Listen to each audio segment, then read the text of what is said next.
Bangsat. Pripun? Dah. Yang berkaitan dengan Sobat Ngarit atau Mas Yun, janganlah disampaikan secara live. Janganlah disampaikan secara terbuka. Japri saja, janganlah terbuka. Malu saya. Malu kita semua ini. Assalamualaikum warahmatullahi wabarakatuh. Balik lagi bersama saya Hexos Lamiri. Jadi maaf ya, dari kemarin saya tidak bikin konten karena saya down, punya penyakit baru ternyata sekarang guys. Mungkin karena apa namanya, karena terlalu sibuk atau karena kecapean, kurang tahu juga. Sekarang pun juga makan dan minum saya harus pilih-pilih. Oke, dari beberapa hari ini saya lihat kok ada semacam sesuatu yang gaduh di Sobat Ngarit ya. Entah itu dari ketua, inisiator dan sebagainya, dan yang saya paling miris adalah saya melihat ada VT bahwa akun Mas Iyun ditutup. Ini miris banget kawan.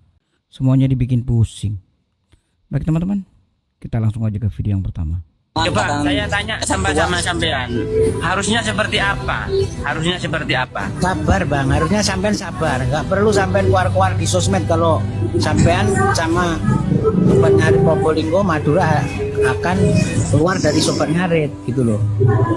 Pengangkatan ketua baru beberapa Sobat Ngarit Probolinggo keluar dari Sobat Ngarit. Saya Sobat Ngarit Madura. Ngapain saya keluar dari Sobat Ngarit? Saya tahu betul Sobat Ngarit itu visi misinya bagaimana. beberapa hari sih. Berapa hari? Coba tanyakan. Dari di Jombang loh, dari di Jombang ini. Iya, kita tidak semudah, saya sih sadar ya, ketua mungkin yang baru ini tidak semudah membalikan telapak tangan. Siapa tahu dia lagi merancang program. Programnya sudah ada bang, semua sudah tertata rapi, tinggal Iya. nunggu perintah itu aja. Nah, justru itu ya, kita ya mestinya sabar sedikit, jangan terlalu terburu-buru. Kalau semuanya dilakukan dengan terburu-buru, takutnya nanti hasilnya juga tidak akan baik. Ya kan seperti itu.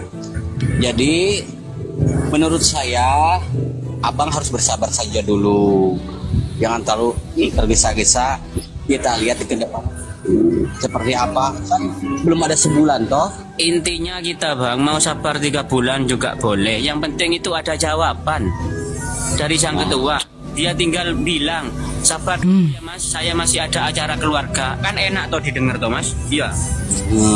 Tapi ini di jalur hijau mas, tidak ada jawaban apa-apa sama sekali. Kita WA, kita chat, itu diabaikan. Sebenarnya kalau menjawab itu kita tidak mungkin terlalu jauh menanyakan, dijawab saja. Saya lagi sibuk mas, saya baru nikah, masih bulan madu kan gitu. Tenang kita mas kan gitu. Ini tidak ada jawaban mas. Dari teman-teman semua yang WA itu tidak ada jawaban. Yang jelas di dalam organisasi itu, apalagi hal yang baru, tentu pasti akan menyusun beberapa hal yang diperlukan. Apalagi untuk Sobat Ngarit yang mana komunitasnya betul-betul sangat besar. Saya lihat hal ini tentu saja bagi yang ditunjuk menjadi ketua oleh pendirinya Sobat Ngarit tentu itu tentu ada beban mental yang cukup luar biasa. Gak segampang orang lain yang memang dia sendiri sering berada di dalam organisasi untuk membentuk sebuah struktural yang bonafit. Karena ini perlu ada pemikiran dan juga kesabaran. Sehingga tentunya akan dinilai jelek nantinya. Apalagi kalau hal ini menjadi konsumsi publik. Anggaplah untuk struktural ini paling tidak kita patenkan dulu di WA dulu ya, di private dulu. Nanti baru kalau sudah kelar semuanya baru kita kasih tahu. Menurut saya sih begitu. Kalau tiap hari seperti ini kan menimbulkan gejolak. Gak enak kedengarannya. Jadinya ribut. Acara Jombang minta sumbangan sampai ke Cepopai, agak lain semermis maksudnya. Assalamualaikum warahmatullahi wabarakatuh, teman-teman sobat ngarit. Mohon maaf saya menanggapi tentang komenan yang seperti ini, dan kepada Ustadz Imanuddin mohon maaf juga sudah ikutan berbicara di sini, karena ini sudah urusan tentang yang sangat sensitif di dalam keluarga sobat ngarit, dengan anggapan kalau Mas Semar itu minta sumbangan itu sangat sensitif ya teman-teman, karena hubungannya dengan uang. Pertama yang saya jelaskan di sini bahwa Mas Semar dan teman-teman sama sekali tidak pernah meminta sumbangan, tetapi hanya memberikan info kepada kita mau ikutan berbagi atau tidak, seperti itu teman-teman. Jadi seandainya kita tidak ingin menyumbang kegiatan sobat ngarit seperti di Jombang, berbagi takjil seperti itu, maka tidak ada paksaan teman-teman. Itu dari hati kita masing-masing. Yang kedua, seandainya pun kita berbagi, itu bukan untuk mereka teman-teman, bukan untuk Mas Semar, bukan untuk Mas Roni, atau bukan untuk pengurus ya teman-teman, karena semua uang itu disumbangkan. Justru kita yang ingin berbagi ini merepotkan mereka teman-teman gitu. Dan selama ini saya tidak pernah mau jika saya berbagi itu diketahui sama teman-teman semuanya. Tapi karena ini sudah disinggung atau menyangkutkan nama saya dan juga menjelekkan nama Mas Semar, bukan saya membela Mas Semar dan teman-teman, cuman anggapan ini sangat membunuh karakter ya teman-teman. Tidak semua orang itu berbuat itu dengan ikhlas. Terkadang ya ada imbal balik yang diinginkan.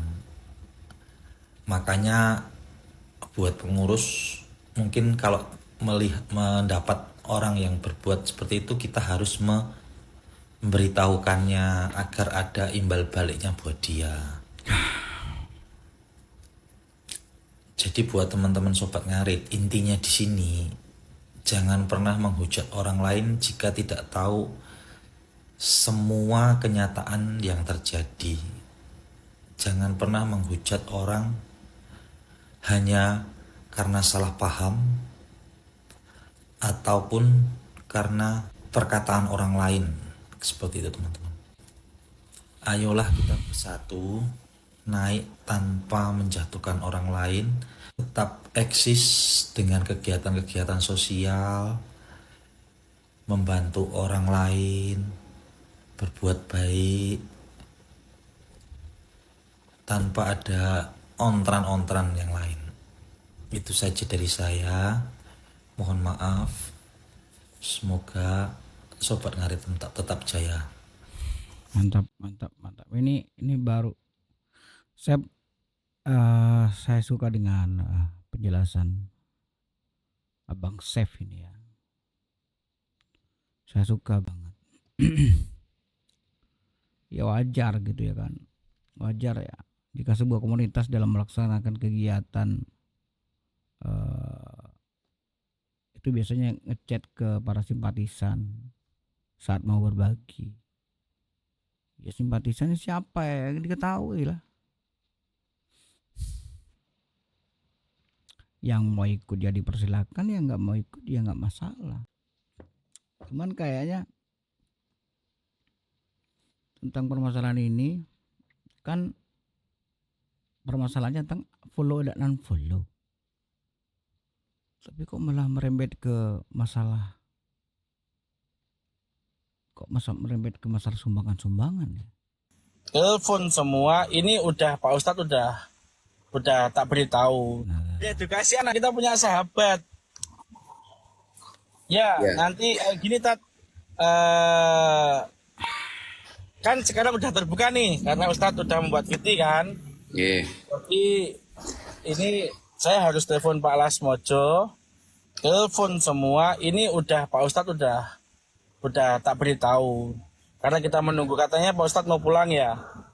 Nanti kita sampaikan yang uang Pak Ustadz yang tanggal 28 baru kirim bukti itu tidak dipergunakan dengan WSL. Bukan saya mengawasi ya. Ya lucu aja Pak. Ini mohon maaf nih, saya potong nih. Mohon maaf saya potong. Dulu waktu bertiga, saya masih ingat, Bapak telepon meminta ada kekurangan. Iya. Oh, nggak meminta saya. Ya kan? Ada kekurangan. Bisa telepon Mas Roni, kita kan terbuka Pak. Ya intinya gini aja Pak Semar.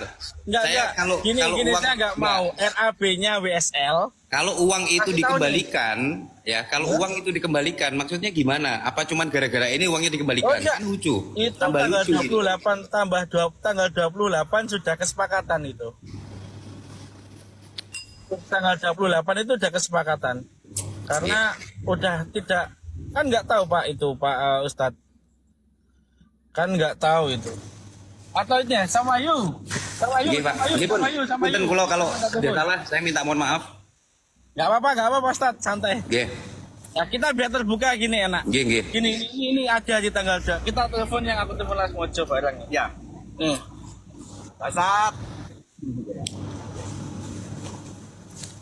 Telepon. Dah.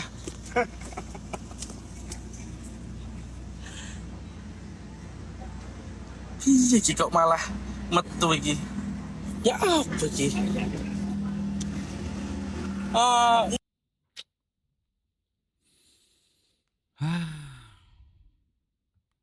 Wah, ini kan gak enak jadinya bos.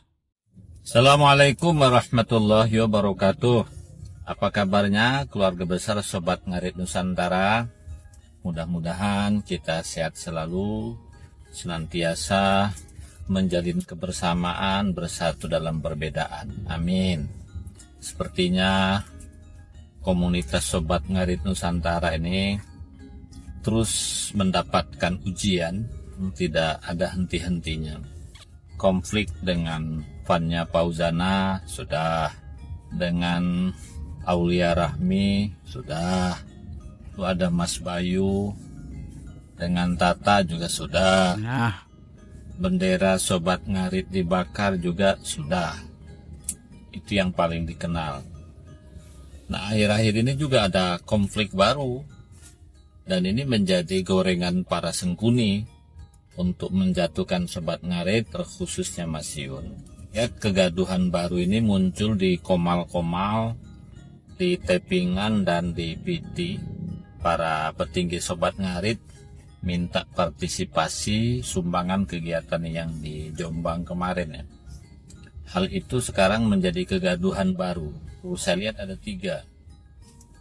Yang pertama, mengapa masalah duit 2 juta harus minta ke bawah? Karena sebenarnya di bawah seperti saya di kota Batam sering mengadakan acara juga jumlahnya cukup banyak. Dan beberapa kali ya mengadakan acara kami tak minta ke pusat. Nah, mestinya orang pusat kalau melaksanakan ya cukup pusat saja yang membiayai, jangan ke bawah. Begitu kira-kira perdebatan di komal-komal atau PT atau komentar itu. Kemudian yang kedua, gara-gara orang yang telah memberikan partisipasi itu di-unfollow atau dikeluarkan. Ada juga yang menyampaikan di komal-komal, Mas Roni itu tidak pantas sebagai ketua. Karena dia bukan anggota Sobat Ngarit. Dia hanyalah orangnya Mas Tomli atau grupnya Deli Wafa. Artinya bukan Sobat Ngarit katanya. Atas kegaduhan itu, ini bisa ujian yang insya Allah Sobat Ngarit suatu saat akan jadi besar. Atau justru ini menuju kehancuran. Indikasinya sudah mulai nampak. Ketika Mas Yun live misalnya. Dulu yang menonton mencapai ratusan ribu, sekarang sangat sedikit ya. Harapan saya, siapapun yang berkonflik, yang berkaitan dengan Sobat Ngarit atau Mas Yun, janganlah disampaikan secara live. Janganlah disampaikan secara terbuka. Japri saja, janganlah terbuka. Malu saya, malu kita semua ini. Malu dengan fannya Fauzana, malu dengan yang lain, kita diejek dibuatnya kan.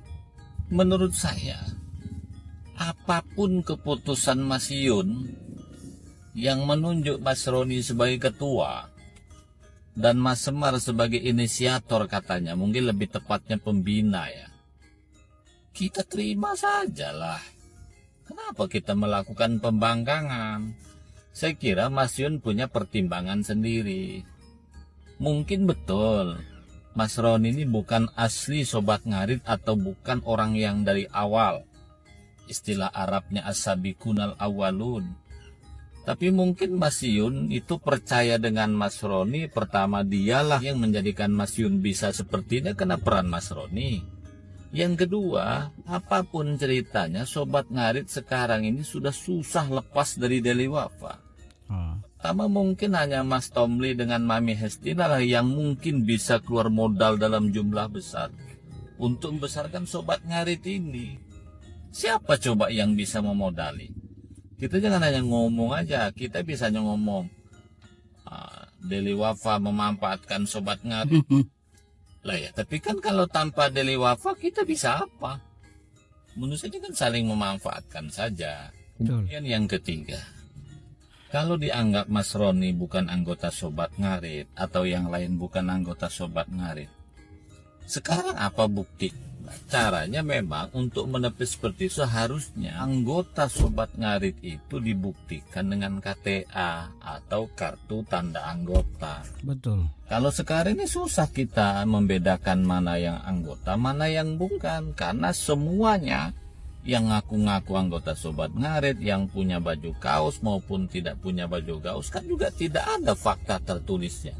Tidak ada KTA-nya. Maka saya berharap kepada ketua yang ditunjuk Mas Yun, segeralah buat aturan main organisasi sehingga Sobat Ngarit ke depan berjalan sebagaimana mestinya, tidak seperti sekarang ini. Harapan saya sih seperti itu. Demikian ya, mudah-mudahan bermanfaatnya. Wassalamualaikum warahmatullahi wabarakatuh. Waalaikumsalam warahmatullahi wabarakatuh. Aduh, ini lebih dewasa lagi, lebih mantap lagi penjelasannya. Jadi kenapa harus di-live-kan? Benar katanya Bapak ini.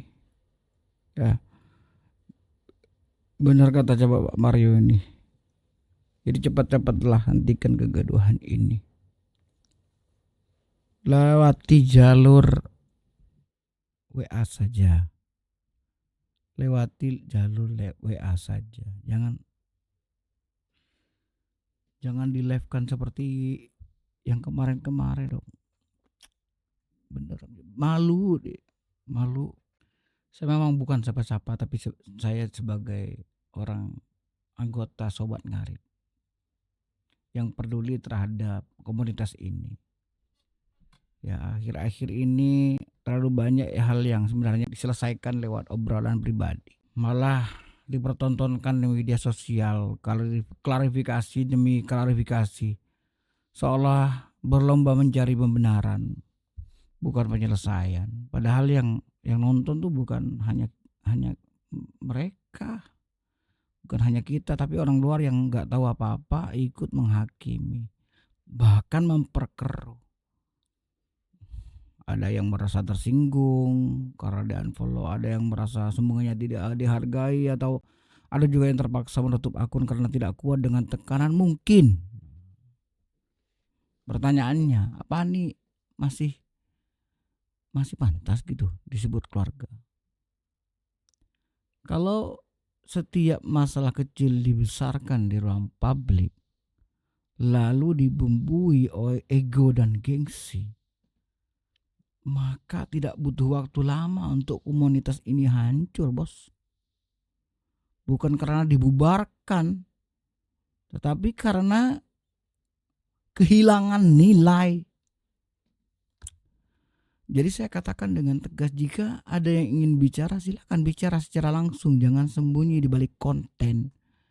Jangan menjadikan TikTok sebagai ruang sidang. Ini bukan soal siapa yang salah. Ini soal siapa yang cukup dewasa untuk menyelesaikan, bukan memperpanjang. Komunitas ini bukan panggung drama, bosku. Ini rumah gitu.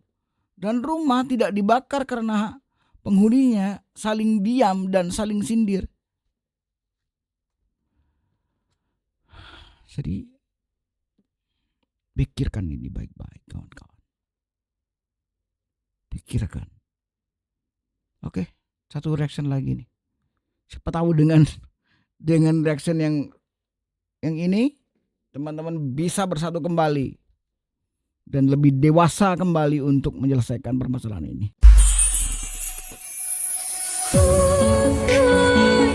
Mas, bahkan kesalahanku hari ini ya jangan marah-marah aja ya. Enggak, aku enggak marah, udah maafin kamu kok. Ya, makasih.